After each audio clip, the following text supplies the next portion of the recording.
I like, click, subscribe, do all that. You already know what time it is. It's Netflix time. Vincenzo, episode 20. The motherfucking season finale out this bitch. It's been a hell of a ride. Spoiler alert, let's get it. So when we last left off, Chad got shot by Seon, and right before he was about to get Vin, Wayne gets in the ring and starts wrestling with his brother, who then shoots him straight in his stomach. Done deal. Straight dropped him, man. He was still gonna finish off Vin, but then he ran out of bullets. Vin was trying to chase him, but Seon got away. But more importantly right now, he needs to tend to Chad. He goes over to Wayne, Wayne tells him his last words, and then Wayne dies after that. Seon gets away and he's over at a loading dock. Back at the spot, Vin's taking care of Chad, who's resting up. Turns out it only hit her in the shoulder. Cause you know he gotta make sure his boo's good. Then Mion gets a newspaper about Wayne being dead and Seon being on the loose. Yeah, everything to turn to shit. Keep in mind, she's still in jail. Everybody's still kinda somber because Cha was injured. Vin goes up to An, and he finally gives him the guillotine file. Of course he kept a copy for himself. Meanwhile, Jun's about to sign some paperwork so he can go to jail, so basically he won't get killed. But right before he about to sign, he gets a call from Vin. He tells him, look, get Mihan out of jail within 3 hours and I promise you'll live. So basically he's ready to sell out Mihan. He like, fuck that shit. Crumples that paper up like, man, fuck this bullshit, I'm good.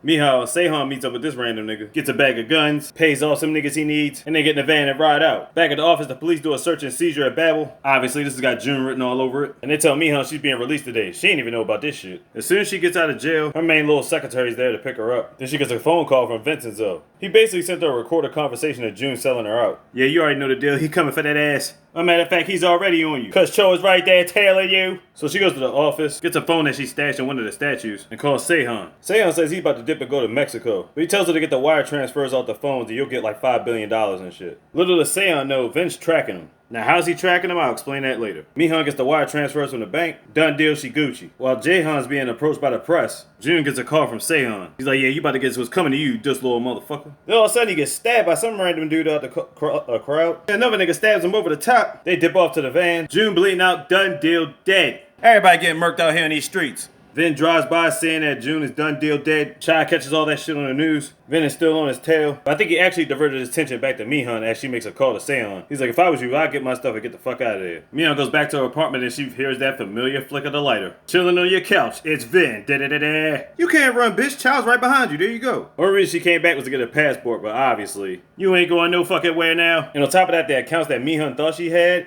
Vin had Seho wiretap that shit.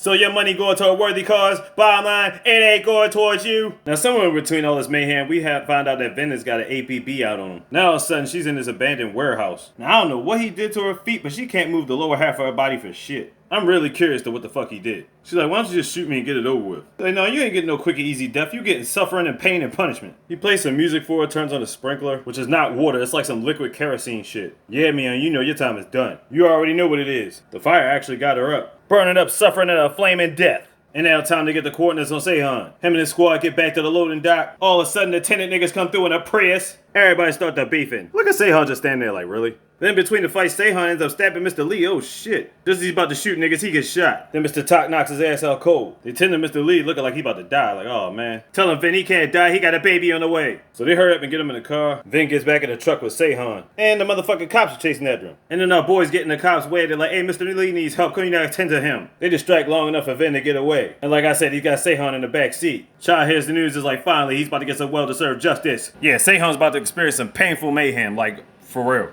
Next thing you know, we in a warehouse, and Sehan's all fucked up. Honestly, I wouldn't even be surprised if it was the same warehouse. Like I said, Sehan's all fucked up. He asks Vin how did he find him. As it turns out, Wang told him. Remember that one episode where he gave his brother a watch? He felt like something was off, so when he checked the watch, he found a tracker in it. Turns out, without Sehan knowing it, Wang put trackers in every watch that he had. So regardless, Vin would always keep up with him. He's like, sneaky little bastard him. So he's got Sehan strapped in his chair and his drill is sitting right in front of his face. He asks Vin what kind of toy is this? He says it's something that the Russians made for pure torture. He has it set for every 5 minutes it's going to drill 5 centimeters until it pokes his lungs. Bottom line, he said you'll be dead by the morning. Knowing the pain and torture that's about to come to him, he actually sheds a tear. You know he knows it's a rap now, because then he starts pleading with him, talking about we're kind of the same, we can get this, you want money, blah, blah. Like, you really think Vin needs your money? And it ain't about that at this point. He's like, you done way too much to turn back, dog. And then he takes his watch as a souvenir. Exactly what Sehan used to do to people. And that's some karma for your ass. He starts begging for his life, because he knows at this moment, it is really over. Even that visual in shadow looks insane, yo.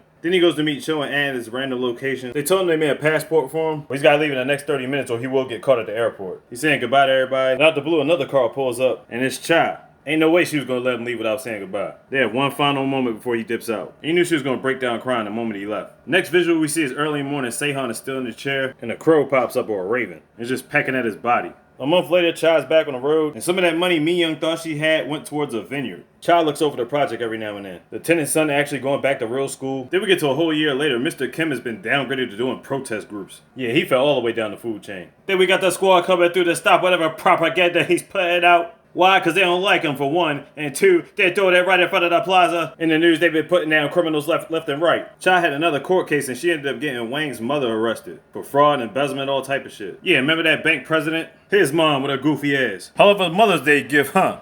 Han's all melancholy. They've been searching for Vin for a whole year. And Cho decides to actually work for them to get it, the case and popping. Both of them together open up a pawn shop. And yeah, she had the baby. Where's Mr. Lito? Because he got stabbed in his heart during the fight. Did he die? Like, what happened to him? Well, guess what? He survived. He got to the hospital just in time. Yay! As far as Seo goes, she's teaching little kids how to play the piano. She's like, well, this piano seems like it's broke. She's like, go try the other piano. That one's new. But the piano's not broke. She's hiding her share of the gold in there. Seo got the cheese. She got the cash. As far as the Buddhist temple goes, they now use it for marriage ceremonies. I guess since they did it that one time during the art gallery scandal, they was like, shit, we should just turn this into a profession. Then we get a flashback where he's talking to Vin about enlightenment. Then we get a flashback to a conversation with Vin and Cha talking about birds. She still works with an associate full time. Cha always gets these postcards from Vin. On the front of the postcards is always the island of Malta. There's a reason for that. And something else came in the mail, a ticket for this Italian-Korean gallery thing. So of course she decides to go. And who happens to pop up there after a whole year? Yep, that's right. Vin shows up. And she's like, how the hell did you get back here? He was able to sneak back through only on events like this. He can only be there for the day. He's got to leave tomorrow. So those postcards he's been sending from Malta or whatever, it turns out he actually bought the island. He saved the space just for her one day whenever she's able to get there. So you're probably thinking to yourself, how the hell was he able to transfer the money? It's not like you could put gold bars in banks. So it turns out back then when they were moving the gold bars, she was putting them in this shed at her father's house. Downstairs in the basement, disguising it like a bed. Yep, she just kept stacking them shits down there. And she would just sleep down there sometimes. Trust me, well worth the backaches. He's like, I missed you, right? He's like, I don't think you missed me as much as I missed you. So he had to show her, know what it's about. Then after that, he says goodbye from the shadows. But she's gonna go to him eventually and get on the island and go to Malta. Then we get a monologue from him talking about villains are villains. The difference is he's less of a villain because he's the garbage man that has to take out the trash and shit. I mean, I'm not conveying it right, but it's some gangster shit, trust me. And just like that, it's over, man.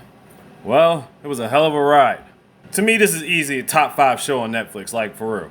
So DZ, I know what it is. Big, it gotta be a slogan.